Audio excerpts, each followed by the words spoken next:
Chers collègues, chers étudiantes et étudiants,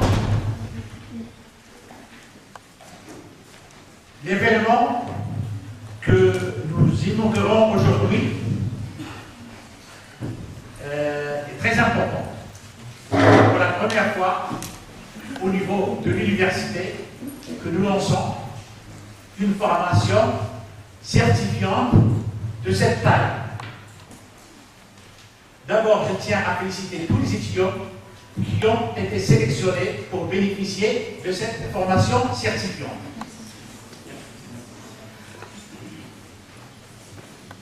C'est une formation certifiante qui est offerte aux étudiants par l'université. C'est l'université qui paye pour les étudiants.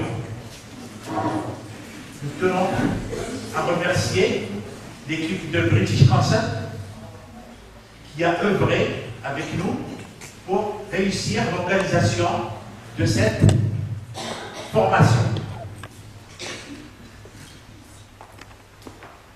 Je tiens à remercier particulièrement notre partenaire Nicolas Charcas, également Karima et Lubna qui l'accompagnent pour tous les efforts qu'ils ont déployés durant la phase de préparation.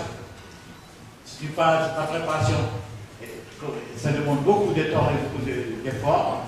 D'abord, ça a demandé un grand effort de négociation, des semaines et des semaines de négociation avec Karima pour négocier le contrat. Et après, bien sûr, il y a tout l'état d'organisation.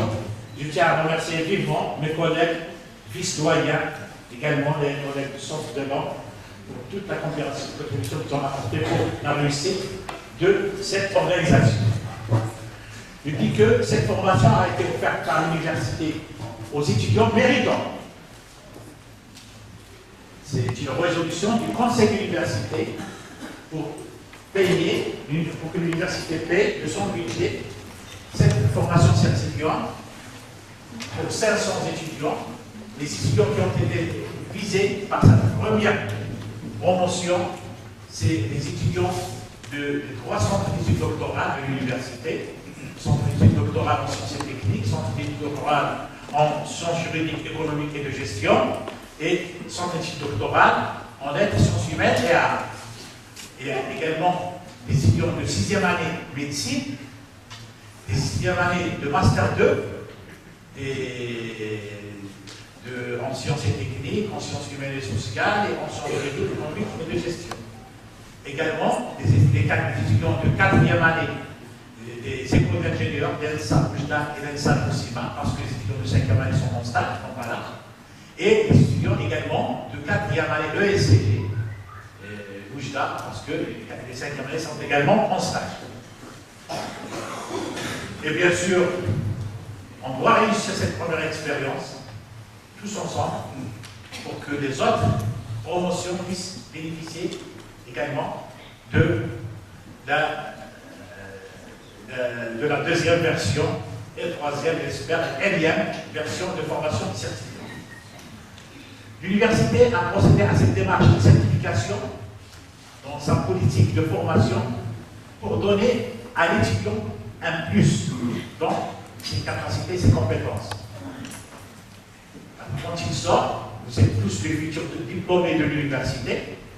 Quand un diplôme sort, le diplômé sort, il ne va pas sortir seulement avec un diplôme. Actuellement, le diplôme lui seul n'est pas suffisant pour le marché du travail, d'une part, et aussi également ceux qui font carrière de chercheurs. Et vous savez également l'importance de la langue anglaise, actuellement, que ce soit dans le domaine de la recherche scientifique. L'essentiel de la recherche scientifique se fait en anglais. L'essentiel des publications se font en anglais. Mais aussi, toutes les compétences que nous devons avoir actuellement, que les diplômés doivent avoir actuellement, pour s'insérer facilement dans la vie active. Et bien sûr, il n'y a pas que la certification en anglais que nous sommes en train de faire. Nous sommes, parallèlement à cette formation, nous sommes en train nous venons de lancer auprès des établissements une certification avec Microsoft, une certification MOS, et une certification MCT. Une certification MOS, c'est-à-dire sur tous les outils de bureautique, on vise 6 000, cette année, 6 000 étudiants de l'université qui vont bénéficier de ce certificat MOS. Et il y a 1000 étudiants qui vont bénéficier de la certification MCT. Ça va être lancé très bien. Également, bien sûr, ce sont des étudiants méritants qui vont bénéficier de ces certifications. Donc, nos lauréats, quand ils vont dans le marché du travail, ils vont sortir avec des diplômes, bien entendu, mais aussi avec des certificats en langue, avec des certificats MOS, certificats MCT, etc. Et donc, c'est un conseil que nous donnons à tous les étudiants. Ils ne doivent pas se contenter seulement des études pour le diplôme. L'étudiant doit renforcer ses compétences et diversifier ses compétences avec des certificats, bien entendu, des formations complémentaires, par l'auto-formation, par les formations certifiantes, pour qu'à la sortie, qu'il y ait un CV bien étoffé. Parce que pour acquérir le marché du travail, la concurrence est très rude. Bon, je ne vais pas tarder. Je tiens à remercier vivement nos partenaires de British Council pour tous les efforts qu'ils ont fait avec nous, d'abord pour l'offre très intéressante qu'ils ont fait à l'université. Parce que cette offre n'est pas accessible pour les individus, mais pour les institutions, pour bénéficier d'une masse de 500 étudiants d'un seul coup, on a pu négocier cette offre très intéressante. Bon, les détails, les démarches de PDC, dans un instant, la parole à M. Nicolas Charas.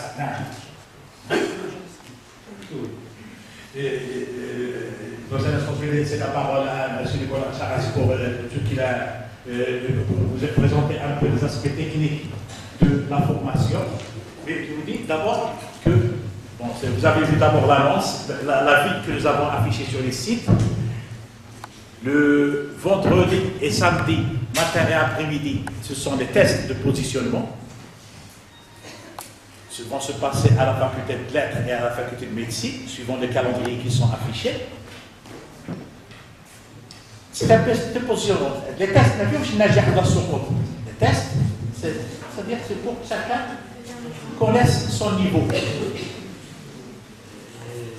Et ce n'est pas la peine d'essayer d'être excellent dans ce niveau-là.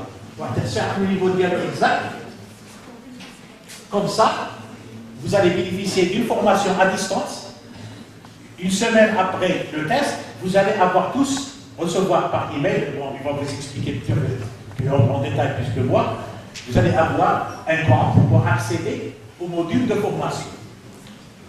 Vous allez bénéficier d'un module de formation de 30 heures sur 10 semaines. Comme ça, il y aura le test de sortie vers juin. Les dernières négociations que nous avons vues avec ce matin avec le British Council, nous avons prolongé ça. Vous allez bénéficier de 2 modules de formation, et c'est-à-dire 60 heures, 2 modules. Comme ça, vous entrez.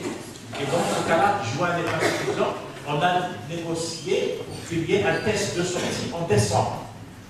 En décembre, comme ça, vous aurez 6 ou 7 mois de travail à distance, et vous allez être bien sûr assisté.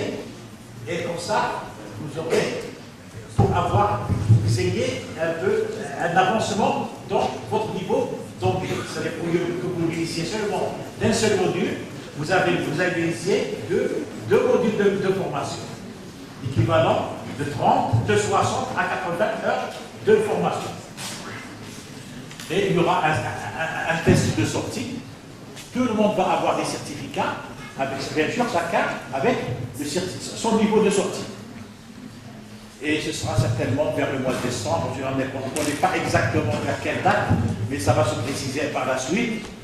Vous allez tous être informés sur les sites, etc. Je tiens, sans oublier, à remercier l'agence d'Oriental, l'agence de développement d'Oriental, qui a contribué également avec l'université pour la réalisation de cette formation.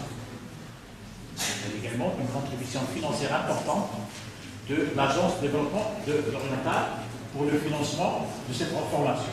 Et bien sûr, l'Agence de développement d'Oriental, elle ne nous accompagne pas seulement dans cette action, elle nous accompagne depuis sa création en 2005, ici au niveau d'Oriental. Elle nous accompagne sur un certain nombre de chantiers de développement, soit dans le renforcement des formations professionnelles, bien dans le domaine de la recherche appliquée, ou bien dans toutes les missions de l'université qui œuvrent au développement de la région de l'Oriental. Donc, encore une fois, je vous félicite d'avoir été sélectionnés, mais nos attentes sont très grandes. Nous attendons qu'il y ait une bonne assiduité.